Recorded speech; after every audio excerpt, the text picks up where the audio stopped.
Magandang gabi po, Pag-asa Weather Update. Alamin ang lagay ng panahon bukas ng Sabado, October 14, 2023 at sa mga susunod na araw. At latest update sa low pressure area na binabantayan sa loob ng Philippine Area of Responsibility.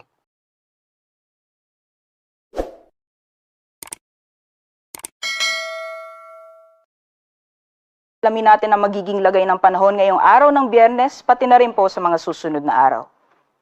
Sa kasalukuyan po yung binabantayan natin na low pressure area ay huling namataan sa layong 405 kilometers west-northwest ng Puerto Princesa City, Palawan.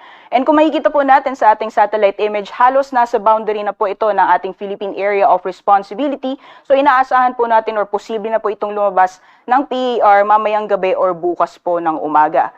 Although sa ngayon po yung trough year extension nitong nasabing low pressure area ay magdadala pa rin ng mga kalat-kalat mga pag-ulan, pagkidlat at pagkulog sa Palawan, pati na rin po sa Zamboanga Peninsula. Meanwhile, northeasterly surface wind flow naman ang nakakaapekto sa ilang bahagi ng northern Luzon area. So asahan po natin, posible po yung mga tsansa na mahihinang pag-ulan o mga pag-ambon. And kung makikita pa rin po natin sa ating satellite image, may nakakaapekto pong trough or extension ng isang bagyo na nasa labas po ng ating Philippine Area of Responsibility sa eastern section ng Mindanao. So asahan po natin may mga kapal na kaulapan na magdadala ng mga kalat-kalat ng mga pag-ulan, pagkidlat at pagkulog, particularly sa Caraga and Davao region. Meanwhile, for Metro Manila at sa nalalabing bahagi naman po ng ating bansa, generally fair weather conditions po tayo, although asahan pa rin po natin mamayang hapon or gabi yung mga isolated rain showers or thunderstorms.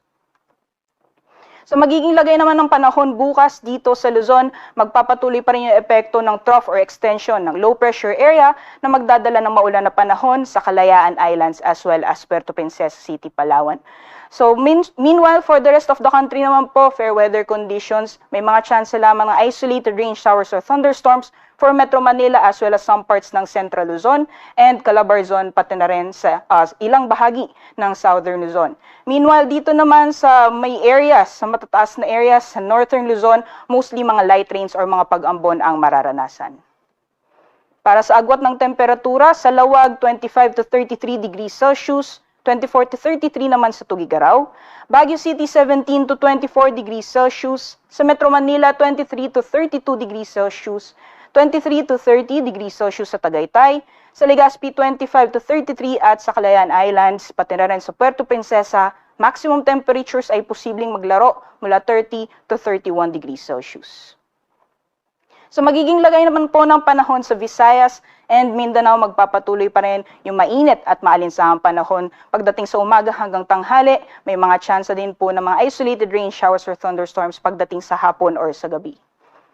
Sa lagay naman po ng temperatura or sa temperatura naman sa ilang piling syudad sa Visayas and Mindanao, si Iloilo 26 to 32 degrees Celsius, 25 to 32 degrees Celsius sa Metro Cebu at 26 to 32 degrees Celsius din sa Tacloban.